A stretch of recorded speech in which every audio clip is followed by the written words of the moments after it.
এই গাইস, এক এক করে সকল পার্টস খুলে ফেলা হয়েছে।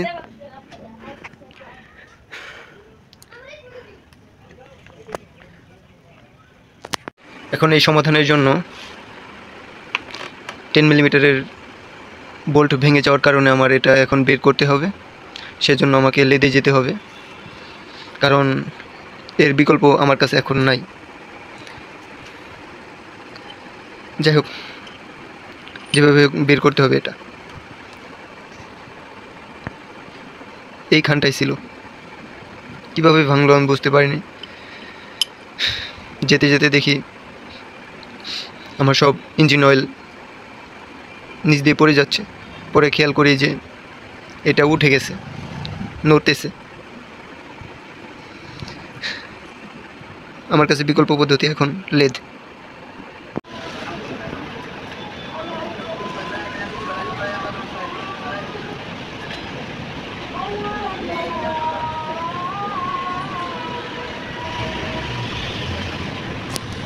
এটা আমার স্টক সিলিন্ডার। এখানে কি অবস্থা, এই পাশটায় কেমন যেন হয়ে গেছিলো, হয়তো বা চিজ করছিল। দিন তারপরে আমি 160 সিসির সিলিন্ডার ব্যবহার করি। এটা আমি সেকেন্ড হ্যান্ড নিছি। একবার আমি বোরিং করছি, এটার অবস্থা ভালো না। প্রথমে ভেবেছিলাম না এটা ঠিক আছে, এটাও দুই সাইডে খেয়ে দিছে, কিন্তু ওইটার চাইতে এটা একটু ভালো আছে। সেজন্য আমি এই 160-এর সিলিন্ডারটাই আবারও ব্যবহার করব। আর যে কারণে আমি আমার বাইকটি বাসাতেই খুলেছি, কারণ কিছুদিন আগে আমি বিগ বোর করি। তার আগে আমার 150 সিসির সিলিন্ডার ব্যবহার করি। ওইটা বোরিং করে 0 সাইজে আনা হয়, দেখলেনি তো ওইটার কী অবস্থা। আর যে কারণে আমার বারবার কাজ করানোর পরেও সমস্যা থেকেই গেছে। এই দেখেন, এটা গোস্ত আছে, হয়তোবা এই রডটার ব্যারিং নষ্ট হয়ে গেছে। শব্দ পাচ্ছেন? এই এখন দেখতে পারবেন হয়তোবা কী পরিমাণ গসতেছে। আমি বিগ বোর করি। বিগ বোর করার পরে 65 mm-এর পিস্টন ব্যবহার করি। এতে আমার বাইকের রেডি পিক আপ এবং টপ স্পিড বেড়ে যায়, কিন্তু সমস্যা থেকেই গেছে, ইঞ্জিন অয়েল শর্ট হয়ে যায়। সে কারণে আমি কোনো সমাধান খুঁজে না পেয়ে আমি নিজেই ইঞ্জিনটা খুলে ফেলি।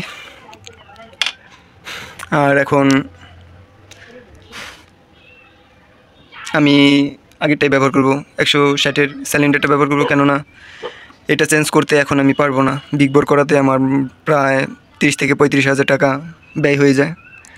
আমি বাসায় থেকে 10-এর মতন ব্যবস্থা করি, বাকি টাকা আমি নিজেই দিই, কারণ আমার কাছে ছিল বিগ বোরের অপশনটা ছিল আমার টপ স্পিড না, হাইওয়েতে কমফোর্টভাবে যেন ওভারটেকিং করা যায়। টপ স্পিড তো এমনিতেও পেতাম, আর 110-20-এর উপরে তেমন চালানো হয় না যে কোনো বাইকেরই।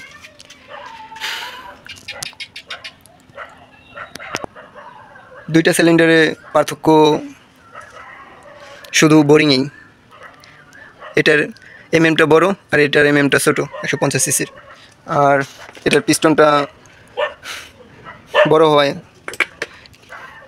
সুবিধাও আছে অসুবিধাও আছে। যেমন সুবিধা, গাড়ি ওভারটেকিং ভালো মতন করতে পারি, কিন্তু মাইলেজে বেটার পাওয়া যায় না।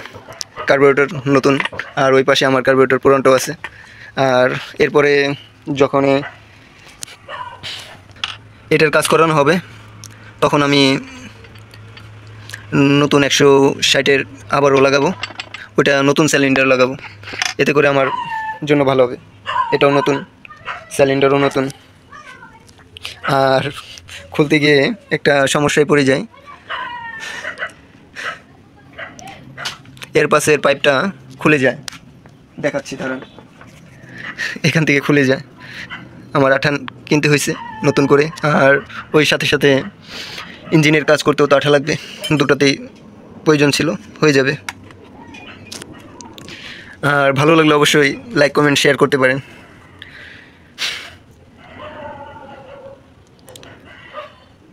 যাদের কাছ থেকে বাইকের কাজ করানো হয়েছে অবশ্যই তারা ভালো টেকনিশিয়াল, দক্ষতা অনেক বেটার, কিন্তু আমার কাছে কোনো সমাধান না আসাতে আমি নিজেই এই ব্যবস্থা নিই। আমি আমার সমাধান পেয়ে গেছি, কিন্তু আর্থিকের দিক দিয়ে এখন আমি ঠিক করতে পারবো না, আমার কাছে সময়ও নেই। আর মেকারের কাছে গেলে অনেকটা সময় লাগে কাজ করতে, আর এর সাথে সাথে আমার এদিকের নাটটাও কাটা না, ভিতরে সমস্যা বুঝতে পারতেছি না, ভিতরে বলতে এই কাভারটায় প্যাচের সমস্যা, এগুলো ঠিক করব পরবর্তীতে। আর হ্যাঁ, ভালো কথা, আপনাদের তো ওটাই দেখানো হলো না, যে নাটটা খুলতে গেছিলাম হেডের, ওটা দেখাই আপনাদের। এটাকে আমি নিজের মতন করে ক্লিন করছি, অত ভালো হয়নি, কিন্তু বর্তমানে চলতে পারবো। আর এই সেই জায়গা যেখানে আমার নাটটা ভেঙে ছিল,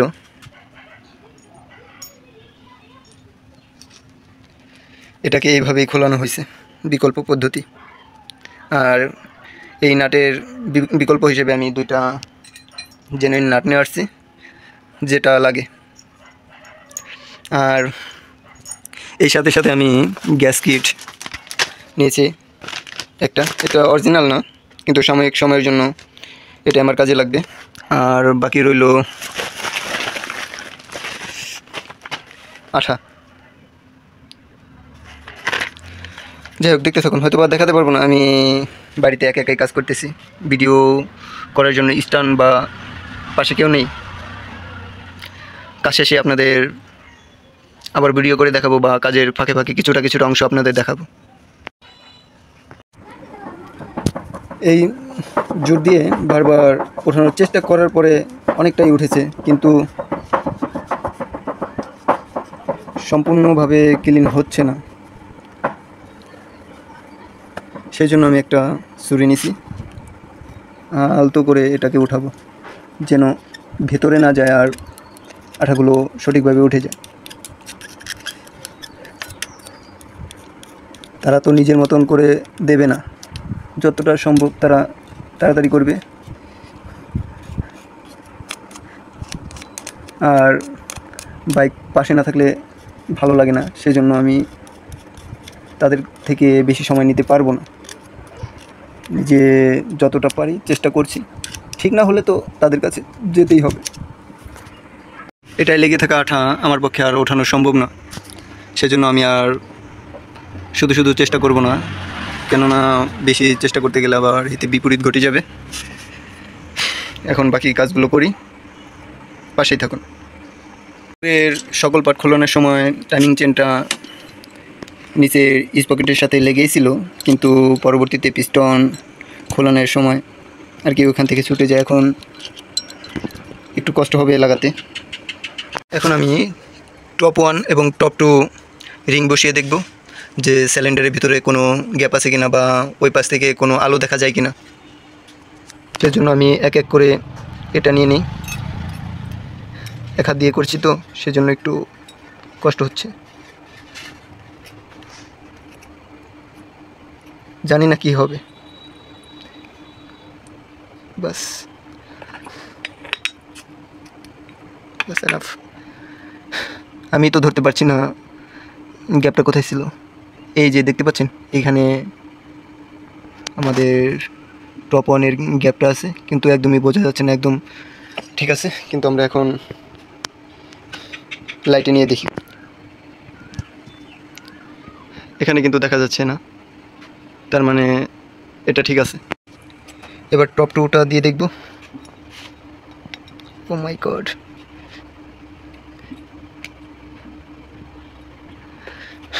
টপ 2 রিংটা দিয়ে দিছি।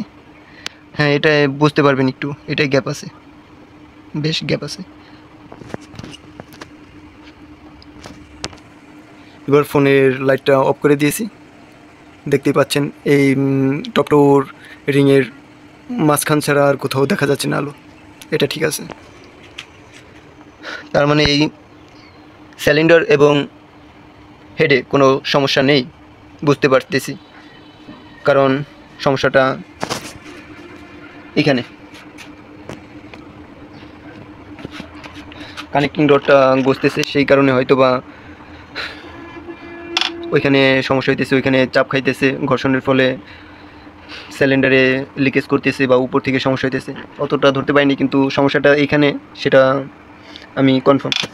কানেক্টিং রডের কারণে সব কিছুতে প্রেশার পাচ্ছে, ইঞ্জিন ওভারহিট হচ্ছে, এখান দিয়ে অয়েল বা ফুয়েল লিকেজ করছে, কেননা এটাই স্বাভাবিক। হিটের কারণে, ওভারহিটের কারণে ঘর্ষণ হচ্ছে বেশি, ঠিক মেজারমেন্টে পড়ছে না এগুলা। সবশেষে এখন পিস্টন লাগানো হয়েছে, লকগুলো লাগানো হয়েছে, আর এখানে যে স্পকেট থেকে টাইমিং চেনটা ছুটে গেছিলো ওইটাও লাগানো হয়েছে, দেখতেই পাচ্ছেন। আর এখানে আমি কোনো আঠা ব্যবহার করিনি, শুধু গ্যাসকেট দিয়েছি। এতে করে কি হবে, আমার এখানে সম্ভবত লিকেজ করবে না, আর করলে তো আবার খুলতে হবে। এখানে আমি দিয়েছি গ্যাসকেটের মধ্যে ইঞ্জিন অয়েল সফট করার জন্য, যেন আঠার মতন লেগে থাকে নাট লাগানোর পরে। আর এখন যেভাবে পিস্টনের রিং বাঁধানো হয়েছে, আশা করা যায় পিস্টনের রিংগুলো লাগানো হয়েছে, দেখা যাক কী হয়। এখন হয়তো বা বুঝতে পারবেন যে এটা কতটা গসতেছে। কাজ হবে না, ইঞ্জিন অয়েল খাবেই।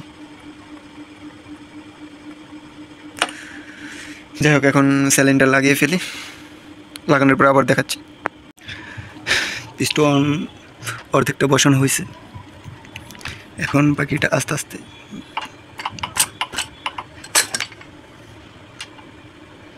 দিয়ে দিতে হবে, সেজন্য আমাকে একটু উপরে উঠাতে হবে, এক হাতে সম্ভব না। পিস্টন লাগানো শেষ, পিস্টন সিলিন্ডার লাগানো শেষ, এখন হেডের কাজ করব, তারপরে উপরের ক্র্যাঙ্ক শেপগুলো লাগানোর পরে ফিটিং করার পরে স্টার্ট দিয়ে দেখব স্টার্ট হয় কি না। আশা করা যাচ্ছে হবে, খুশি খুশি লাগতেছে। এখন আরেকটি গ্যাসকিট লাগাতে হবে, এটা সম্ভবত স্টিলের, ব্ল্যাক কালার। এটার মধ্যে আমি আঠা ব্যবহার করিনি, ইঞ্জিন অয়েল ব্যবহার করেছি।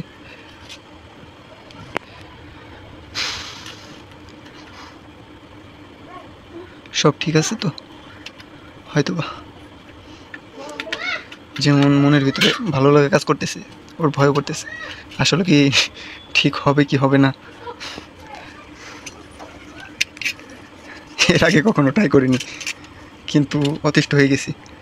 সমাধান হচ্ছে না কেন, কিন্তু সমাধান আজ হোক বা না হোক, কাল হতেই পারে। আর সমস্যা যেহেতু পেয়ে গেছি, সমাধান অবশ্যই করতে পারবো। এখন হেডটা বসিয়ে দিই, হেড ব্লকটা এখন লাগানো শেষ। হেড ব্লক আমার খুবই ভয় লাগতেছে যে আসলে কি হবে, শুধু অপেক্ষার পালা, অপেক্ষার প্রহর গুনতে হবে, এর বেশি কিছু না। আর দেখতে থাকুন ভিডিওটি। টাইমিং চেন অ্যাডজাস্ট করতে আমার বেশ সময় লেগে গেল, দেখছেন, আর বরাবর আছে, কিন্তু বারবার চেন পরে যাওয়ার জন্য, টাইমিং চেন পরে যাওয়ার জন্য আমার ম্যাগনেট সেট খুলতে হয়। এবার আমি সফল হয়েছি। এখন ট্যাবিট ক্লিয়ারেন্স আর উপরের সাইডটা লাগিয়ে দিলেই আশা করা যায় স্টার্ট দেওয়ার জন্য সম্পূর্ণরূপে প্রস্তুত হয়ে যাব। মোটরটা লাগাতে হবে, আর কিছু টুকটাক কাজ আছে, এটার লাগাতে হবে, কার্বোরেটর লাগাতে হবে, এয়ার ফিল্টারের পাইপটা লাগাতে হবে। এটা যেহেতু খুলে গেছে, এখানে আমার হাতে আছে এখন, এটা এখানে ছিল, দেখতে পাচ্ছেন আঠা উঠে গেছে, অনেক বয়স হয়েছে তো উঠে যাওয়ারই কথা। যাই হোক, আর অল্প কিছুক্ষণের মধ্যে হয়তো বা স্টার্ট দিব, আপনারা দেখতে পারবেন।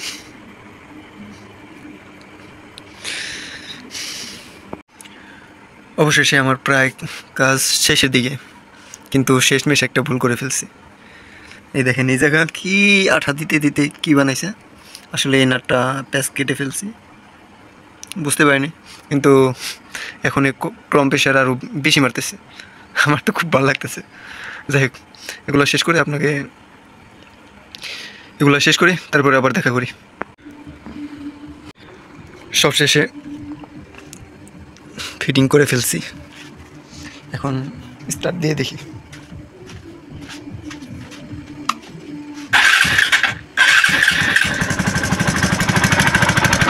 এমন শব্দ দেওয়ার কারণ আমি ডেভিড নাটটা এখনও লাগাই নাই।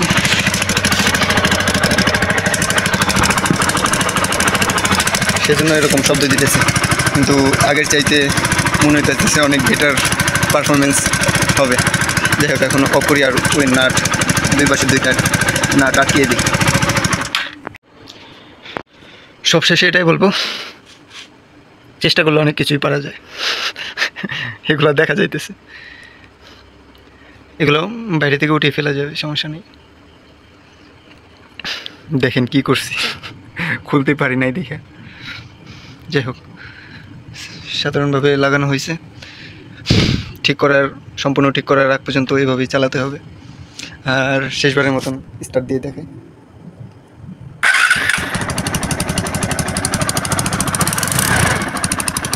ওই শব্দটা আসতেছে, সিলিন্ডার ভালো মতন লাগানো হয়নি। এই কি দেখা যাইতেছে না, কি বলে ইঞ্জিন অয়েল, এগুলো আগের।